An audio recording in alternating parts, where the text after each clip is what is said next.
Welcome friends. SSC 2016 চাকরি বাতিল মামলা সুপ্রিম কোর্টে গত 19/12/2024 পর 7ই জানুয়ারি 2025 কেসটি আবার সুপ্রিম কোর্টে উঠতে চলেছে। তো এই নিয়ে বিশিষ্ট আইনজীবী বিকাশ রঞ্জন ভট্টাচার্য বিস্ফোরক মন্তব্য করলেন। তিনি ঠিক কি বলেছেন চলুন আমরা দেখে নিই।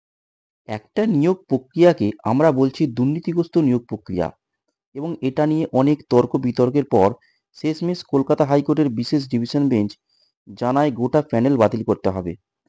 বিচারপতি দেবাংশু বসাকের নেতৃত্বাধীন বেঞ্চে এই নির্দেশ দেয়। হাইকোর্টে দীর্ঘদিন শুনানি হয়, আদালত সব পক্ষের কথা শোনে। আদালত বলেছিল গোটা প্রক্রিয়াটি দুর্নীতিমূলক, আর এই দুর্নীতিমূলক প্রক্রিয়ার মধ্যে কে ঠিক চাকরি পেয়েছে আর কে বেআইনি, এই বাছাইটা করবে কে?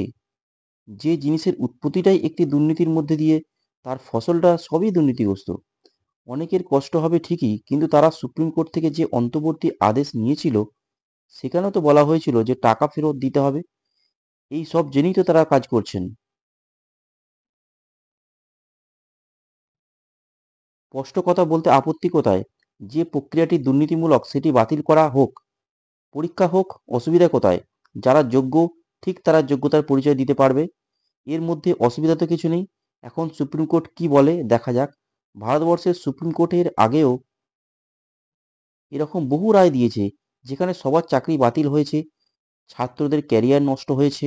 এখানে সুপ্রিম কোর্ট বলছে কে টুকাটুকি করেছে আর কে টুকাটুকি করেনি তা কিভাবে নির্ণয় করবে? আসলে 2016 প্যানেলটাই তো নেই।